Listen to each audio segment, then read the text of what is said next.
ያማን ሩዝጋርን ገሎታል ተብሎ በፖሊስ እየተፈለገ ነው ያለው። ነገር ግን የሩዝጋር አባት አሁን ያማንን ይዞታል። ያማን ለሩያና ሌሎችም ሲል እጁን ሰጥቷል። የሩዝጋር አባት የሚፈልገው ልጁን ማግኘት ነው። የልጁን አስክሬን አሁን ከቀበረበት ቦታ እንዲያወጣ በቀጥታ ወደ ጫካ ይዘውት መጥተዋል። ያማንን ጠቁሞበት በሩዝጋር አባት እንዲያዝ ያደረገው የገዛ አባቱ ሰራን ነው። ሰራን ይህን ካረገ በኋላ ግን ወዲያው ነበረ አናስ ገራሚ ማስረጃ ይዞ የመጣው። ይህም ቻላ ሩዝጋርን እንደገ ደለችው ነበረ የሚያሳየው ቪዲዮ ላይ። ይህን ቪዲዮ የተመለከቱት ኤሽረፍ አላዝ እንዲሁም ሰራን ክው ነበር ያሉት። ፈጠነም ዘግየም ይህ ነገር እንደሚታወቅ ያውቃሉ። ስለዚህ ሰራን በራሱ የሆነ ነገር ለማድረግ አሰበ። በአንድ በኩል ጉቨን ያማንን እየተከተለው ነበረ። በመጨረሻም ደረሰባቸው። ከዛም በኋላ አዲልን አታሎት አሁን አንቆት ይገኛል። አዲል ከታነቀ በኋላ ልጄን ተለቋለ ትሰማለህ አይደለ? ልጄ ምንም የሚያደርገው ነገር የለም አሁኑ ከኔ ይመለሳል እያለ ነበረ። በተለይ ደግሞ ጠባቂዎቹ የአዲል መሳሪያውን ዝቅ እንዲያደርጉ እየጠየቀ ነበረ። ቶሎ ብለው ያማን እንዲለቁት እኔ ያማን አባን ትሰማለህ አይደለ? አሁን ልጄ ልቀቅ እያሉ ነበረ። አዲል ከዛ በዚህ ሰዓት ይጨነቃል ብሎ ጉቨን ሲጠብቅ፣ ነገር ግን አዲል የእሱን ጠባቂዎች ሽጉጥ ደቅኑበት ያማን ላይ እያለ ነበረ። ወዲያው ነበረ ጠባቂዎቹ ያማን ላይ ሽጉጣቸውን እያነጣጠሩት። ይኸውልህ ልጅ አንድ ነገር ይሁንና የማትወጣው ችግር ውስጥ ነው የምትገባው፣ እንዳታረገው ትሰማለህ? እንዳታረገው ይኸውልህ ካሁን ይፈራል ብለህ አስበህ ከሆነ በጣም ተሳስተሃል። ይኸውልህ ልጄን የሆነ ነገር ብታረገው ዋጋን ትከፍላለህ እያል ነበር። ልጄን ገሎብኛል እዚህ ጫካ ውስጥ መጥቶ ቀብሮታል። ታዲያ በቀላሉ የመለቅ ይመስላል ዋጋ ሳይከፍል ዋጋው መክፈል አለበት ገባ አይደለ እያል ነበር አዲል። እሱ አይደለም የማን ገደለው ልጄን እሱ አልገደለውም ሰማለህ እያል ነበር ጉቨን ባንድ በኩል። ያማን ደግሞ ዶክተር እያለ ይጣራል። ዝም በል እያል ነበር ጉቨን። እኔ ልጄን የገደልኩት ናናን ቅበረኝ እኔ ግደለኝ እያል ነበር ያማን። ዝም በል ያማን አፈን አትክፈት እያለ ጉቨን እየጮኸ ነበረ። ጉቨን ያማንን በዚህ አጋጣሚ ዝም ለማስባል እየታገለ ነው ያለው። ስማ እኔ የሰርጀሪ ባለሙያ ነኝ። የትኛውንም ነገር ስቀድ ስወጋ በጭራሽ እጄ አይንቀጠቀጥም። ስራዬ ስለሆነ ማለት ነው። ከጀርባ ጀምራለሁ ልብ ድረስ ዘልቆ እንዲሰማ አረጋለሁ። ልክ ከባድ የልብ ህመም እንደሚነሳባት መስዬ እያል ነበረ። ገና ካሁኑ እንዲህ እያለ ሲያስፈራራው አዲል ሲያስበው በፍርሃት እየተዋጠ ነበረ። ጉቨናውንም ቢሆን እሱን ማስፈራራቱን ቀጠለ። እድለኛ ከሆንክ ቶሎ ትሞታለህ ሳትሰቃይ ይለዋል። አዲል እንዲህ እየተጨነቀ ባለበት ሰዓት ላይ በልበል መሳሪያውን ዝቅ እንዲያደርጉ ነገራቸው፣ ቶሎ በል ነገራቸው እያል ነበር። አዲል በጣም ተጨነቀና መሳሪያቸውን አውርዱ እያል ነበረ። ሁሉም ቀስ ብሎ መሳሪያቸውን እያወረዱ ናና ያማን ና መኪና ውስጥ ግባ ቶሎ በል እንሂድ እያሉ ነበረ። ያማን ሮጦ መኪና ውስጥ ሊገባ ነው። ወደ ጉቨን ተጠግቶ አንተስ እያሉ ነበር። ዝም ብለህ ግባ አትጨቃጨቅ ዝም ብለህ ግባ እያሉ ነበረ። ያማን ፈጥኖ ወደ መኪና ውስጥ ገባ። ከገባ በኋላ ጥሩ እኔ አሁን ሄዳለሁ ይኸውልህ እያለ ቀስ እያለ አዲልን ይዞት አንገቱን በቀጥታ ወደ መኪና ውስጥ ሊገባ እየጠጋ ነበረ። በጥንቃቄ ጉቨን አንገቱን እንደያዘው አዲልን መኪና ውስጥ ከገባ በኋላ ቶሎ ለቀቀው። ለቆት መኪናውን አስነስተው ያማን ሁለቱም አንድ ላይ እያመለጡ አዲልና ሰዎቹ መኪና ውስጥ ገብተው እየተከተሏቸው ነበረ። ተኩስ እየተኮሰ ነው ያለው እና ያማን ላይ። ያማን ቶሎ ብሎ መኪናውን በፍጥነት እያሽከረከረ ለማምለጥ እየሞከረ ነበረ። ጉቨን ዶክተር እየሰማኝ ነው? ይሄ ሰውዬ በጭራሽ አይተወኝም፣ ይሄ ሰው አብዷል አይተወኝም እያለ ነበር። ዝም ብለህ መኪናውን ንዳ እያለው ነበረ። ቀስ ብሎ ቀበቶ ሊያስርለት እየሞከረ በአንድ በኩል እና አዲል እየተኮሱ ጉቨንን በጥይት እጁን ጨርፎት እየሄደ ነበረ። ከዛም በኋላ ጉቨን በጥይት የተጨረፈውን ክንዱን ደገፍ ለማድረግ እየሞከረ በልበል በደንብ ጫን በለው ንዳው እያሉ ነበረ። ያማን ገርሞታል። ለምን ይሄ ዶክተር እንደዚህ ለኔ መስዋዕት ይሆንልኛል ብሎ ራሱን እየጠየቀ ነው። የና አዲል ጉልበት እየበረታ ነው። እሱና ሰዎቹ አንድ ላይ ሆነው በጣም ብዙ ነበር ሲተኩሱ የነበረው። ዶክተር ይህ ሰውዬ እኔን መበቀል ይፈልጋል እያለ በዚያ መቼም ቢሆን አያርፍም መቼም ቢሆን አይረጋጋም እያሉ ነበረ። ዝም ብለህ ንዳው እያሉ ነበር። በድንገት በነ ያማን ፊት ለፊት በኩል እነ ኤሽረፍ እያለፉ ነበረ። ኤሽረፍ ከብዙ መኪኖች ጋር ታጅበው በአጠገቡ እያለፈ እንዴ ልጄ ያማን እያለ ነበረ። በአንድ በኩል ያማንም ሰው አያቱን እንዴ አያቴ እያለ ነበረ። መኪናውን ሊያቆመው ነበረ። ነገር ግን ጉቨን ንዳው እንዳታቆመው ንዳው እያለው ነበረ። ከዛም በኋላ እነ ጉቨን እንዲህ በዚህ መንገድ ካመልጡ በኋላ እነ ኤሽረፍ በቀጥታ ፊት ለፊት እነ አዲልን እየተኮሱ እየመጡ አዩአቸው። አቁሙት መኪናውን ዝጉባቸው እያለ ነበር። ኤሽረፍ ከመኪናው ወረደ። የሱም ሰዎች የአዲልም ሰዎች እርስ በርስ ሽጉጥ እየተደቃቀኑ ነበረ። አቶ አዲል ይሄን እብደት አቁም ባክህ እያረክ ያለው ነገር ትክክል አይደለም እያሉ ነበረ። ልጄን እዚህ ነው የቀበሩት። ልጄን እስከቀበረው ድረስ የዋጋውን ሰጧለሁ፣ እሱንም እዚህ ቀብረዋለሁ። አለበዚያ በጭራሽ አልረጋጋም። ልጄን እዚህ ቀብሮብኛል ሲል ነበረ። ነገሮችን ሳታጣራ አትናገር። ማንም ልጄን እዚህ ያልቀበረው። ልጅ አሁን ያለው ከእናቱ ጋር ነው ያለው፣ ከፈለክ ደውል እያሉ ነበረ። አዲል እንዴት ሊሆን ቻለ እያለ ያፈጠበታል። ነገር ግን ኤሽረፍ የተፈጠረው ነገር ያስታውሳል። ያማን የሩዝጋርን ሰውነት በምንጣፍ ጠቅልሎ መኪና ውስጥ ካስገባ በኋላ የኤሽረፍ ሰው ዝም ብሎ ያማንን እየተከተለው ነበር። ያማን ሄዶ ከዛ ጫካ ሩዝጋርን እየቀበረው ይሄ ሰው ተከታተለና ለኤሽረፍ ደወለለት። አቶ ኤሽረፍ ብሎ ደውሎ እንዳለ የተፈጠረው ነገረው። ምን በል ይሄን ነገር አስተካከል ቶሎ ብላ አስተካከል ይለዋል። ያማን ሩዝጋርን ቀብሮት ከሄደ በኋላ የኤሽረፍ ሰው ወዲያው ነበረ ከተቀበረበት ቦታ ጉድጓድ ውስጥ ቆፍሮ መልሶ የሩዝጋርን አስክሬን ያወጣው። ከዛ አዲል አሁን እንዲህ በጣም ተጨንቆ ግራ ገብቶት ባለበት ሰዓት ላይ ሚስቱ ደወለችለት። አንሳው ስልኩን እያሉ ነበር ኤሽረፍ።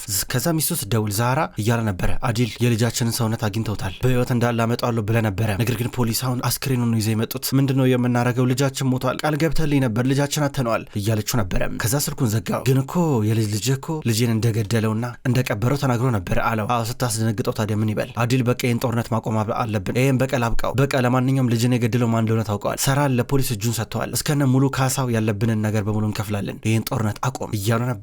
አዲል ካልተበቀልኩኝ አላቆም እያለ እነ ያማን በአንድ በኩል በጣም ራቁ። ከኋላ ሲከተላቸው የነበረው መኪና አሁን የለም። እንዴ ዶክተር ከኋላ ሲከተልን የነበረው መኪና የት ሄደ ብሎ እየጠየቀው ነበረ። ዝም ብለን ንደው እያለው ነበረ። ከዛ ጉቨን አሰባሰበና በልበላውን እናት ትጨነቃለች፣ እንደውልላትና የሆነ ነገር ትላታለ አለው። ከዛ ደወለ። ወዲያው ወደ እሷ ሲደውል ወዲያው እሷ ስልኳን አነሳችና ሄሎ ጉቨን እያለች ነበረ። ነስሊያን ተረጋጊ፣ ያማን ከኔ ጋር ነው ያለው እያላን ነበረ። ምን ተፈጠረ አገኘኸው እያለችው ነበረ። ይሄው አናግሬው ብሎ ስልኩን እየሰጣት ነበረ። ሄሎ አሊ ልታሳብደኝ ነው እንዴ ነው ምንም ነገር ሳትለኝ ዝም ብለህ ሄድከው አለችው። እማዬ ተረጋጊ፣ በጣም ደህና ነኝ እያላን ነበረ። እሺ የት ነበርክ? የት ሄደ ነው? እስኪ የት ሄደ ነው? ምን ልታረግ ሄድክ? ልትገለኝ ነው እንዴ በጭንቀት እያለችው ነው። እማዬ የመጣ ነው ተረጋጊ፣ ከዶክተር ጋር ነኝ እያላን ነው። ወደ ጉቨን ስልኩን ተቀበለው። ነስሊያን ተረጋጊ፣ ችግር የለም እያላን ነበረ። ከዛም በኋላ ምን እንደተፈጠረ እየነገረቻቸው ነው። ሰራን በፖሊስ እንደተያዘ ሩዝ ጋርን የገደለችው ሩያ ሳትሆን ቻላ እንደሆነችም ጭምር ነገረቻቸው። ደነገጡ። ያማን በጣም ነበር የደነገጠው። ሁለቱም ዝም እንደተባባሉ በቀጥታ ወዳሉበት ቦታ እየሄዱ ናቸው። ሰራን አሁን ካለበት ጣቢያ ወጥተው ወደ ማቆያ እየተወሰደ ነበር ወደ እስር ቤት። ከዛ አሁን ነስሊያን ወደሱ እየመጣች ነው። ሰራን ምን አስበህ ነው? ቆይ እያለችው ድንገት ያማን መጣ። ያማን እየመጣ ልጄ ብሎ እያቀፈው ነበረ። ያማን እየመጣ የነበረው ከጉቨን ጋር ነው። ሰራንን እያየ ነበረ ተናዶ፣ ነገር ግን ለማስመሰል እየሞከረ ነው። ከዛ በኋላ ያማን አባዬ ለምንድን እንደዚህ ያረከው እያሉ ነበረ። ፖሊሶች ካልተላቀቃችሁ እያሉ ናቸው። ጠበቃው እስኪ ምን አለበት 10 ሰከንድ እንኳን ስጧቸው ብሎ አስፈቀደ። የኔ ልጅ ይኸውልህ ይሄን ያረኩት ለአንተ ብዬ ነው፣ ለወንድም ለእህቶች ለእናት ብዬ ነው። ይኸውልህ አሁን እኔ እሄዳለሁ። ሁሉም ነገር ኃላፊነት ባንተ ላይ ነው ያለው። ከዚህ በኋላ የምታደርገውን ነገር ተጠንቀቅ እሺ? እኔ ለእናንተ ብዬ መስዋዕትነት እንደከፈልኩኝ አንተም ብትሆን ለቤተሰብ መስዋዕት መሆን አለብህ እሺ? ለአንድ ላይ እንድንሆን እንዳንከፋፈል። ይኸውልህ እናትህን አደራ፣ እህቶችን ወንድምህን አደራ እና ያ ጉቨን የተባለ ሰውዬ ማለት ነው በጭራሽ ቤተሰባችን እንዳይቀር አደራ አረቀው ብሎት ይሄን ብቻ ተናግሮ ወደ መኪናው እየገባ ነበረ። ነስሊያን ግራ ገብቷት እያየች ነው። አሁን ያማን ደንግጧል። ምንድነው ጉቨን ያደረጋቸው ቆይ ብሎ አሰበ። ድንዝዝ ብሎ ቀረ። ጉቨን ደግሞ ባድነው በኩል ነስሊያን ሸብኔም ነው በቃ መኪና ውስጥ ግቡ እያለ ከጋዜጠኞች እያላቀቀ እንደምንም ብሎ መኪና ውስጥ እያስገባቸው። ያማን የታለ? ያማን ና እስኪ አንድ ጊዜ ብሎ እየጠራው መኪና ውስጥ እያስገባቸው ነበረ። በአንድ በኩል አላስ ቁጭ ብለዋል። ድንገት እነ ጄሱር እንዲሁም አሲ እየመጡ ናቸው። ታዲያ እንዴት ነህ እያሉን ነበረ። ከዛ በኋላ ጄሱር እስኪ ምናልባት ቻላን ገብተን ጠይቃት አለ። እንዳገባ በተለይ አንተ እንዳገባ አጠገባ እንዳላይ ብሎ ዞር አለ። ከዛ ወደ ሪሰፕሽኗ እንግዷ ተቀባይ ዞር አለ። ዛሬ ስለተፈጠረው ነገር ቻላና ኤጄ በጭራሽ ማወቅ የለባቸውም እሺ? ማንም ሰው ስለዚህ ጉዳይ እርስ በርስ ማውራት የለበትም። ወደ ቻላ ክፍል ደግሞ ማንም ሰው እንዳይገባ፣ በተለይ ደግሞ ያ እዛ ጌታ ይሻል እሱ ልጅ ጄሱር እንዳይገባ ብሏት አስጠንቅቋት ዞር አለ። ጄሱርና አሲ ምን እየተፈጠረ እንዳለ አያውቁም። ከዛ አላስ ወደ እህቱ ክፍል እየገባ ነበረ። አጠገቧ ተቀምጦ ዝም ብሎ ያልጀመረ ይሄም ያልፋል እሺ እኔ ውዴት ሁሉም ነገር ያልፋል፣ ደስተኞች እንሆናለን፣ በአሁኑ እንኳን ምንም አታስቢ፣ ነገሮች ይቀርፋሉ እያላት እሷን አባ ብሎ ይወጣል። ሰራን ወደ እስር ቤት እየተወሰደ ነው ያለው። ወደ እስር ቤት መጣ። ጠበቃውም አብሮት ነው። ሰራን ምን ተባብለን ነበረ? ምን ብላኝ ነበረ? እንዴት እንደዚህ ታደርጋለህ እያሉ ነበረ። ሁሉ ነገር አለው አታስብ ይለዋል። ከዛ ሰራን የተፈጠረው ነገር አስታወሰ። ሰራን እንዲሁም ኤሽራፊን ቪዲዮ ከተመለከቱ በኋላ ቪዲዮ ላይ ቻላ ራሷን እየተከላከለች ነበረ። በተደጋጋሚ ነበረ ሩዝ ጋር ሊጎዳት እየሞከረ ነበረው። እንደምንም ብላ ተንጠራርታ ነበር የወጋቸው። ስለዚህ ቢያንስ ራሷን ተከላክላ ነው ወድ በሚል በጭራሽ እንደማትቀጣ ያስታውቃል። ነገር ግን ሰራን እኔ እታሰራለሁ እያለ ነው። ይሄ እውነት መውጣቱ እንደማይቀር እያወቀ እታሰራለሁ ሲል ኤሽረፍ ምነካ ምን ሆናል እያሉ ነበረ። አዎ ልጆቼ በዚህ ምክንያት እንዲሰቃዩ አልፈልግም፣ እንደምንም ብዬን ኃላፊነቱን ወስዳለሁ እያለ ነው። ይህን አስታወሰ። አሁን ከዛ እኔ ያቀድኩት ነገር አለ እያለ ለጠበቃው እየነገረው በቀጥታ ወደ እስር ቤት እየገባ ነበረ። ከደቂቆች በኋላ ጉቨን እነ ነስሊያንን ይዟቸው ሆስፒታል መጣ። እነ ነስሊያን ወደ ውስጥ እየገቡ አላዝን ሰታዩ ያቀፈች ነበረ። ያማን ዝም ብሎ ጉቨንን ያየዋል። ከዛ የሚያስታውሰው ሰራን የነገረውን ነገር ነበረ። በአንድ በኩል ነስሊያን ከአላዝ ጋር እያወራች ሁሉም ነገር ሰላም ነው እያለች እሱን እያባበለችው፣ በአንድ በኩል ጉቨን እጁን ጥይት ስለጨረፈው ራሱን ለማከም ወደ አንድ ቦታ እየተጠጋ ነበረ። ሹራቡን እያወለቀ ድንገት ያማን መጣ። ሲመጣ እንደ ዶክተር እጅ ምን ሆነ ነው እያሉ ወደሱ እየተጠጋ ነበረ። ምንም አልሆንኩኝም የሆነ ጥይት ነገር ጨርፎኛል ችግሬ ለማታሰብ እያሉ ነበረ። ያማን ሰው ካልጠራውልህ እያለ ነው። ዶክተር አያስፈልግም እያለ ነው። ያማን ና እስኪ ራሴን አክማለሁ እኔ እኮ ዶክተር ነኝ ምን ሆናል ብሎ ጠራው። ከዛ ይህን ነገር አፍስስልኝ እስኪ በደም ጫን በለው እያለ ነበረ። ከዛ የሆነ ፈሳሽ ነገር እጁ ላይ እያረገለት ከዛ በኋላ ጉቨን በጥጥ ነገር ክንዱን መያዝ ጀመር። ይሄው ቀላል እኮ ነው እያሉ ነበረ። ማለት ዶክተር እኔ ግራ ገባኝ እኮ ቅድም በሰዓቱ ነበር የደረስከው በትክክለኛው ሰዓት፣ በተለይ ደግሞ እንደዛ ዋጋ መክፈል ገርሞኛል ግን ለምን አለው። ጉቨን ገርሞት እያየው ነበረ። ያው እኔ ትኩረት ስለምወድ እንደገና ደግሞ እንደ ጀገና መታየት ስለምፈልግ እንደዛ ነው እያሉ ነበረ። ነገር ግን ያማን አልመስልህ እያለው ነው። ከዛ ድንገት ነስሊያን መጣች። ስትመጣ ያማን መጋረጃውን እየጋረደ ልጄ ምን ተፈጠረ አለችው። ምንም እማዬ ዶክተር ነው ትንሽ ጥይት ጨረፈውና ክንዱ ለራሱ ሕክምና እያረገ አላት። ካልገባው አለች። እማዬ ምንም የሚካበር ነገር የለውም ለምሮ ገቢው እያላን ነበረ። አታናድኝ ዞር በለልኝ አለችው ባንዴ ስሜታ ሆነች። ከዛ ጉቨን ራሱ ወጣ። ነስሊያን ምንም ነገር እኮ አልተፈጠረም አላት። ከዛ ካላየውልህ እያለችው ነው። ምንም ነገር የለም ይሄው ቀላል ነው ተመልከቺ ለጥፌበታለሁ ጨርፎኝ ብቻ ነው ያለፈው ምንም ጉዳት የለም እያላት እሷን ለማሳመን ሞከረ። በአንድ በኩል ነስሊያን በጣም እየለመነችው ነበር ካላየውልህ ብላ። ያማን የሁለቱን ነገር ይመለከታል ይታዘባል። ከዛ ጉቨን በቃ ልሂድ እያል ነበር። ጉቨን ልትሄድ ነበር ታዲያ ምን አሰብክ አለችው። ከዚህ በኋላ እንኳን ሜዳ አይመስለኝም እቆያለሁ እያላን ነበረ። ፍጥጥ ብላ አየችው። እሱም እያያን ነበረ። ያማን ኧረ ምን እየሆነ ነው ያለው እያለ ራሱን ይጠይቃል። ከዛ ጉቨን ሄደ። በአንድ በኩል ነስሊያን መሬት እያየች ነበረ። ሩያ ከእናቷ አጠገብ ናት። ወይኔ ምን አይነት የሚገርም አጋጣሚ ነው ግን እኔ ቻላ ገደለችው የሚለውን ነገር ለማመን በጣም ነው ከበደኝ በጣም ይከብዳል ስትል ነበረ። ዝም በይ ሰው እንዳይሰማሽ ትላታለች። ሆስፒታል ውስጥ አብሮ ተቀምጠው ነበረ። አላዝ በአንድ በኩል ሰራተኞችን እየተቆጣ ነው ያለው። ይኸውላችሁ ቴሌቪዥን ከዚህ በኋላ እንዳይከፈት ጋዜጣም እዚህ ሆስፒታል ውስጥ እንዳይገባ እርስ በርሳችሁ እንዳታወሩ ከዚህ በኋላ ስራችሁ ላይ ነው የምታተኩሩት በማለት እየተቆጣ ነበረ። ከዛ ዞር አለ ወደነ ሩያ እየቀረበ ነበረ። አብሯቸው ትንሽ አወራ። ከዛ ሻይብኔ እሱን እያደነቀችው ነበረ። ከዛም በኋላ ድንገት ጠበቃው መጣ። እንደመጣ ነስሊያን ጠበቃ እንዴት ነው ሰራን ደህና ነው እያለችው ነበረ። ደህና ነው ሁሉም ነገር ሰላም ነው ነገር ግን አንድ ጥያቄ ጠይቀዋል ልጁ መጥቶ እንዳየው ፈልጓል አለ። ከዛ አላስ አዎ እሄዳለሁ ምን ችግር አለው እሄዳለሁ እማዬ እንድነግርልሽ የምፈልጊው ነገር አለ እያላን ነበረ። ከዛ ጠበቃው አላስ ግን አንተን አይደለም ያማን አሊ ነበር የፈለገው አለው። እንዲህ ሲል አላስ በጣም ነበር የደነገጠው። ያልገመተው ነገር ነበር የሆነው። ከዛ ያማን እሺ በቃ ችግር የለም ብሎ እየወጣ ነበረ። በቀጥታ ወደ እስር ቤት ይሄዳል። ሰራን ወደ እስር ቤት እየገባ የሆነ እስረኛ እየበጠበጠ ነበረ። በርቀት ሰራንን እያየው ጭራሽ ይብስበታል። ሰራን ግን እሱን አላየውም። ይህ ሰው እንደዚህ ፖሊሶችን እያስቸገረ ከነበረበት እስር ቤት አስወጥተውት ወደ ሌላ እስር ቤት እየከተቱት ነበረ። ሰራን ወደ ሌሎች ታሳሪዎች ያሉበት እስር ቤት ክፍል እንደገባ አቀባበል እያደረጉለን ነበረ። ተቀምጦ ሻይ እንዲጠጣ እያቀረቡለን ነው። ነገር ግን ሰራንን አይቶት በርቀት እንደዛ ሲጮህ የነበረው ሰው ወደ ሌላ ክፍል ገብቶ ሰራን ሶይ ሳላን እያለ ባይል እየጮህ ነበረ። ሰራን አልጋው ላይ ቁጭ ብሏል። ተንኮል እያንከባለለ ነው ያለው። ብዙ ነገር ያስባል። አልጋው ላይ ተቀምጧል። አቶ ሰራን ሻዩን አጠጣም እንዴ አሉት። የእስር ቤት ሻይ መቸኝም እያለ ነበረ። ከዛም በኋላ መታጠቢያ ክፍሊቱ ጋር ነው ብሎ ጠየቀ። ወደ ውስጥ አሉት። ገባ። እዛ ከገባ በኋላ ያረጀ መታጠቢያ ክፍል ነበረ። ዝም ብሎ መስታወቱን ይመለከታል። እንዲህ በዚህ መንገድ ብዙ ነገር እያሰበ ነበረ። ድንገት ያማን መጣ። ከዛ ፖሊሶች መጥተው አቶ ሰራን አንተን የሚጠይቅ ሰው መጥቷል እየተባለ ነበረ። ሰራንን እየጠሩት እያለ ሰራን አሰባሰበና ግድግዳውን በቴስታ መታው። በግንባሩ ሲመታው ትንሽ ቅንድቦ አካባቢ እንደ ምድማት ነገር ሲል ከዛም በኋላ ወጣ። ሲወጣ ለምን እንደዚህ እንዳረገ ራሱ ያውቃል። ነገር ግን እስረኞች እንዴ አቶ ሰራን ችግር አለ እንዴ እያሉ ነበረ። ፖሊሶችም ቢሆን አቶ ሰራን ችግር አለ እንዴ ውስጥ ሰው አለ እንዴ እያሉ ነበረ። አይ ብቻዬን ነበርኩኝ ትንሽ አንገዳገደኝና ተጋጨውኝ እያለ ነበረ። ከዛ ወሰዱት ከያማን ጋር ያገናኙት።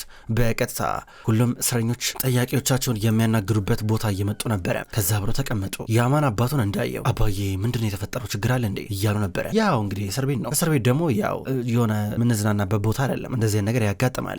በተመሳሳይ ቋንቋ እንግባባለን ምንም አታስብ አለና ጠበቃውን እስኪ ተወን ሁለታችን ብቻ እናወራ አለ። ከዛ ጠበቃው ራቅ ብሎ ይቀመጣል። ከዛ ያማን ፈርቶ እየተመለከተው ነበር ሰራንን። አትፍራ ያማን አለ አትፍራ ችግር የለም ልጄ እሺ ይሄ እንግዲህ ለቤተሰብ የተከፈለ ዋጋ ነው። እሺ ለእናት ምንም ነገር እንዳትላት እሷ እንድትጨነቅ አልፈልግም። እዚህ ያጋጠመኝን ነገር ማወቅ የለባትም ምንም ቢፈጠር ምንም ትንሽ እስከማገግም ድረስ ማንም ሰው መጥቶ እንዲያየኝም አልፈልግም። ከፈለክ አንተ ትመጣለህ ችግር የለም እያለ ነበረ። እንዲህ ያለው ከዛ ያማን ለምንድን ነው ግን ይህን ኃላፊነት የወሰድከው አለው። ለቤተሰብ ብዬ ነው ያማን አይታየም እንዴ ተመልከት። ለማንኛውም ከዚህ በኋላ የምነግረ ነገር ምቾት ላይ ሰጥ ይቻል ይገባኛል። ነገር ግን ደግሞ መስማት አለብህ።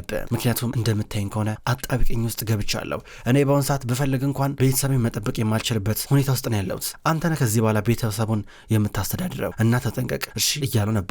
ከዛ ያማን ዝም ብሎ ይመለከተው ጀመረ። ያማን የፈለግከውን ነገር አርግ፣ ነገር ግን ጉቨንን ከዚህ ቤተሰብ ታላቅቅልኛለህ። ጉቨን ወደ መጣበት መመለስ አለበት አለው። ያማን ድንግጦ ያየው ነበር። ለምን ይለዋል። ነገር ግን ሰራን ምን ብሎ እንደሚነግረው ትክክለኛ ምክንያቱን እያሰበበት ነበረ። ጉቨን አሁን ያማን ትክክለኛ ልጁ እንደሆነ ያውቃል። ከዛ የሆነ ቦታ ቁጭ ብሎ እያሰበ ነበረ። ምን ላርግ ብሎ ያስባል። ከዚህ በፊት የተፈጠሩትን ነገሮች በሙሉ እያስታወሰ ነበረ። ከዛ ለነስሊያን ቴክስት እየላከላን ነበረ።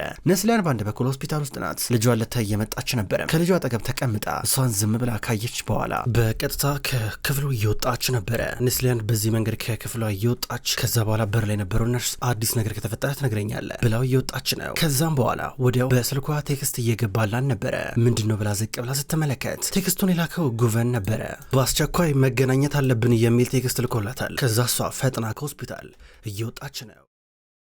በሌላ በኩል ሰራንና ያማን ቁጭ ብለው እያወሩ ናቸው። ያማን አሁንም ቢሆን አልገባኝም ብሎ እየጠየቀ ነው። አባዬ ምንድነው የሰውዬ ምን አድርጎ ነው? እኔ ምንም እየገባኝ አይደለም። ለምንድነው እሱ ከቤተሰብ የሚርቀው? ሰበቡ ምንድነው? ምክንያቱም ንገረኝ እባክህ ምንድነው የሰውዬ ምንድነው ያደረገንኛል? በል ንገረኝ ብሎ እየተጫኑ ነበረ። ሰራን እሺ ልጄ እነግርሃለሁ ነገር ግን ይኸውልህ በኋላ እንዳደነግጥ እያሉ ነበረ። አባዬ ይሄ ሰው እሞትን በሁለት እግሮቹ ድጋሚ እንዲቆም አድርጎታል። ቃል የገባውን ነገር በሙሉ አድርጓል። ያለኝን ነገር በሙሉ አድርጎልኛል። ይሄ ሰው ከመጣ ቀን ጀምሮ ብዙ ነገር ለኔ አድርጎልኛል። ዛሬ ራሱ ከአዲል እጅ አስመልጦ ነበረ።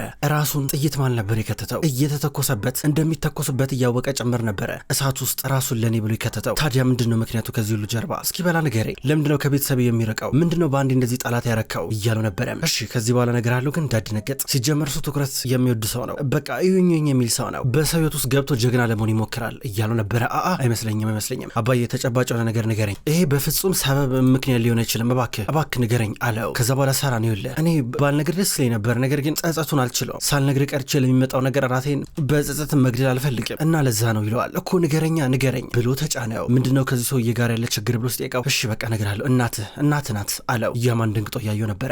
ከእናትህ ጋር ከዚህ ቢቀደም ግንኙነት ነበረው? አዎ እኔ ምን ያወቅኩት አርፍጄ ነበረ ይለዋል። ጉቨናንም ቢሆን ነስሊያንን እየጠበቃን ነበረ። መጣች። አጠገቡ ከመጣሽ በኋላ እንኳን ደህና መጣሽ። መቼስ በዚህ በችግር ሰዓት እዚህ ድረስ አንቺን ነኝ ማለቴ ትንሽ ሊደብር ይችላል፣ ነገር ግን አስቸኳይ ስለሆነ ነው አላት። እኔም አስቸኳይ ስላልከኝ ነበር የመጣሁት። ምን ተፈጠረ አለችው። ላወራሽ የፈለግኩት ነገር አለ። የማወራሽ ስለ ልጅሽ ነው፣ ስለ ያማን አሊ ማለቴ ስለ ልጃችን አላት። ደንግጣ እያየችው ነበረ። ምሮ የምታወራው ደግሞ እንደዚህ ነገር ከእኔ የመጣው አለችው። አሁን ስለ ልጃችን ምን ነው ደነገጥሽ? እያወቅሽ ለምሮ የምትጠይቂኝ? ታውቂያለሽ እኮ አላት። ምሮ የምታወራው አለችው። ነስሊያን አትከራከሪ፣ ከሼምኔም ጋር እያወራችሁ እያለ ሰምቻችሁ ነበረ። አሁን አትዋሽኝ አላት። አልሰማም ብሰማም የማይመስል ነገር ነው፣ እየቃዣ ነው አለችው። ነስሊያን የዲኤንኤ ምርመራ አደርጊያለሁ ምሮ የምትከራከሪው እያላን ነበረ። ደንግጣ አየችው። ፊቷን አዙራ ተቀመጠች። ሰራ ለያማን በጣም ብዙ ታሪኮችን ጨማምሮ ነገረው። ከዛ አሁን ያማን ተናደደ። ከዛ ሰራን እንግዲህ ምን ይደረጋል የሰው ህይወት ለመበጥበጥ መጥቷል፣ ያማን አንተ ደግሞ ኃላፊነት አለብህ እያለው ነበረ። ያማን ደንግጦ እያየው ነው። እናትን ለመቅረብ ብለውን ጀግና እያረገው ነው። በተለይ ደግሞ በአንተ በኩል ምክንያቱም አንተ እሷ በጣም ስለምትወድና ከብዙ ዓመታቶች በኋላ ስላገኘች በአንተ በኩል ተጠቅመው ወደ እሷ ለመቅረብ እየሞከረ ነው። አንተ ግን እሱን ይህን ነገር እንዲያደርግ መፍቀድ የለብህም አይደል እንዴ እያለው ነበረ። ነስሊያንና ጉቨን ተፋጠዋል። ጀርባዋን ሰታ ተቀምጣለች። ስማ ከዚህ በኋላ ማለት እንደዚህ የማለት መብት የለ። አጠገቤ አልነበርክም፣ በዛ በችግር ሰዓት አጠገቤ አልነበርክም፣ አያገባ እያለችው ነበር። ነስሊያን እኔ እኮ አንድ ወር ብቻ ነበር ካንቺ የራኩት እያለ ነበር። 1 ወር ከ4 ቀን አለችው። ቢሆንስ እንዴ አንቺ እኔን አታውቂኝም እንዴ? አንተዋወቅም እንዴ? እኔ እንደዚህ አይነት ሰው ነኝ እንዴ? ከመጀመሩ ለኔ እንደዚህ አይነት ግምት ያለሽ አላት። አንድ መልእክት ካለኝ ብቻ ነበር የሄድከው፣ አንድ መልእክት ብቻ፣ እሱም ብቻ መኝ ታዲያ አርፌ እንድቀመጥ ነበር እንዲፈለግከው አለችው። ሲጀመር እኔ ቴክስት አላኩትም እያለ ነበር። ታዲያ ማን ይላከው ብላ ትከራከረዋለች። ከዛም በኋላ እሱም በሰዓቱ ራሱን እንደማያውቅ ነገራት። አትዋሽ እያለችው ነው። አባትሽ እያለ ነበር። አባዬ ምን ያርገህ አሁንም ማስፈራራኝ ልትል ነው? እኔ በጣም ብዙ ነገር ተቋቋሚ እኮ አብሬ ቆይቼ ነበረ፣ አሁን ደግሞ በሱ ልታሳብብ ነው አለችው። እሱ ግን አባትሽ የዛለት ኮማ ውስጥ አስገብቶ ነበረ፣ ራሴን አላቅም ነበረ፣ ያን ቴክስት ማን ላከልሽም አላውቅም አላት። በሰዓቱ ራሱን እንደማያውቅና በሞትና በህይወት መካከል ላይ እንደነበረ ነገራት። ነስሊያን ደንግጣ አጠገቡ ተቀመጠች። ግራ ገባት። ነስሊያን እንደውን 1 ወር በጣም ብዙ ሆኖ ነው 1 ወር ከ4 ቀን በዚህ ቀናቶች ውስጥ በ1 ወር ውስጥ ብጠፋ እንደዚህ በአንድ ጊዜ አመለካከትሽ የተቀየረው? ይኸውልሽ እኔ እንድትናደጅ አልፈልግም፣ ነገር ግን በቃ ይሄ ነው እውነታው እንድታውቂ ይፈልጋለሁ እያላት እያለቀሰች ስታዳምጠው ነበረ። ክቡራን ተመልካቾች እንኳን ወደ ቅጠል ቲቪ የዩቲዩብ ቻናል በሰላም መጣችሁ። ውድ ተመልካቾች በዛሬው ዕለት ስውር እጅ የተሰኘው ድራማ ተመልክተናል። ክቡራን ተመልካቾች ስውር እጅ ድራማ ከተጀመረ በርካታ ክፍሎች ተቆጠሩ። ይህን ድራማ የምትወዱ የምታድንቁ ተመልካቾች በየቀኑ በተመሳሳይ ሰዓት በተመሳሳይ አቀራረብ ስለማደርሳችሁ እንድትከታተሉ በትህትና ጠይቃለሁ። ውድ ተመልካቾች ዘውድ ድራማ አልተቋረጠም፣ አሁንም ቢሆን ይቀጥላል። ዘውድ ድራማ ገና እየተሰራ ስላለ አዳዲስ ክፍሎች ሲለቀቁ ወደ እናንተ ማቅረቤን የምቀጥል ይሆናል። ስውር እጅ ድራማን እንደወደዳችሁት አልጠራጠርም። ያላችሁን አስተያየት በኮሜንት ላይ እንደተለመደው ጻፉልኝ። ስለምትጽፉልኝ ከልብ አመሰግናለሁ። በቀጣይ በአዳዲስ የዘውድ ድራማ እንዲሁም የስውር እጅ ድራማ ክፍሎች እስከምንገናኝ ድረስ በያላችሁበት መልካም ቆይታ